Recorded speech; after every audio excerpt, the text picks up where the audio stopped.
Ballistic missile -28 rupees intercontinental Sarmat. The -28 rupees Sarmat Russian, RS-28 Sarmat, named after the Sarmatians. NATO reporting name SSX-29-7 or SSX-38 is a Russian liquid-fueled, MIRV-equipped super heavy intercontinental ballistic missile ICBM under development by the Makeyev Rocket Design Bureau since 2009. It is intended to replace the R-36M ICBM SS-18 Satan in Russia's arsenal. The Sarmat is one of the 6 new Russian strategic weapons unveiled by Russian President Vladimir Putin on 1 March 2018. The -28 rupees Sarmat is expected to enter service in 2021. History -28 rupees Sarmat.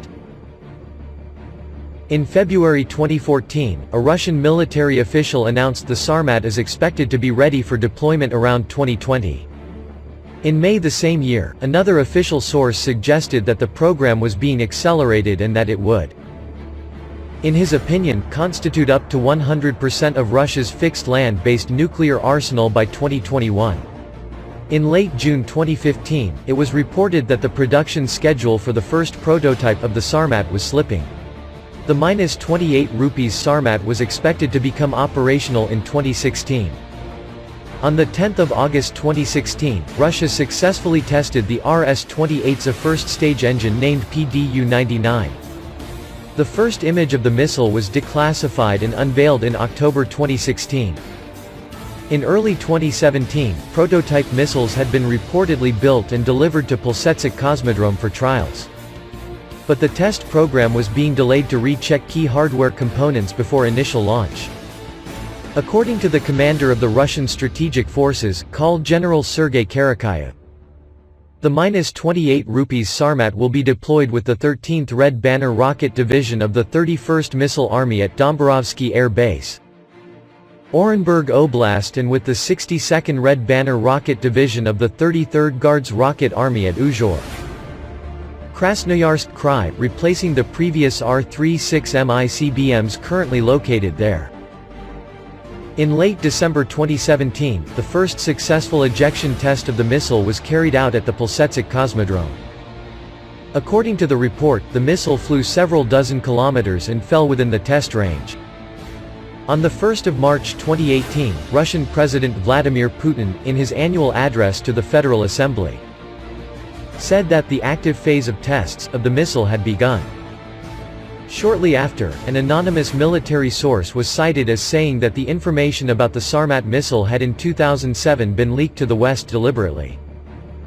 On 30 March 2018, the Russian Defense Ministry published a video showing the Sarmat performing its second successful test launch at the Ballistic Cosmodrome.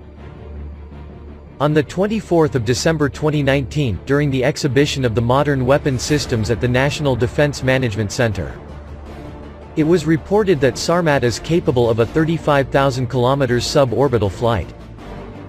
The trials of the missile complex are expected to be completed in 2021, and, during the 2020 to 2027 period, 20 missile regiments are planned to be rearmed with the -28 rupees. Design -28 rupees Sarmat. The -28 rupees Sarmat will be capable of carrying about 10 tons of payload for either up to 10 heavy or 15 light MIRV warheads, an unspecified number of avant-garde hypersonic glide vehicles (HGVs), or a combination of warheads and massive amounts of countermeasures against anti-ballistic missile systems. The Russian Ministry of Defense said that the missile is Russia's response to the U.S. Prompt Global Strike System. Sarmat has a short boost phase, which shortens the interval when it can be tracked by satellites with infrared sensors, such as the U.S. space-based infrared system, making it more difficult to intercept. It is speculated that the Sarmat could fly a trajectory over the South Pole, completely immune to any current missile defense system, and that it has the fractional orbital bombardment (FOBS) capability. According to various sources, RS-28's launch sites are to be equipped with the Mosir active protection system, designed to negate potential adversaries' first strike advantage by kinetically destroying incoming bombs. cruise missiles and ICBM warheads at altitudes of up to 6 kilometers.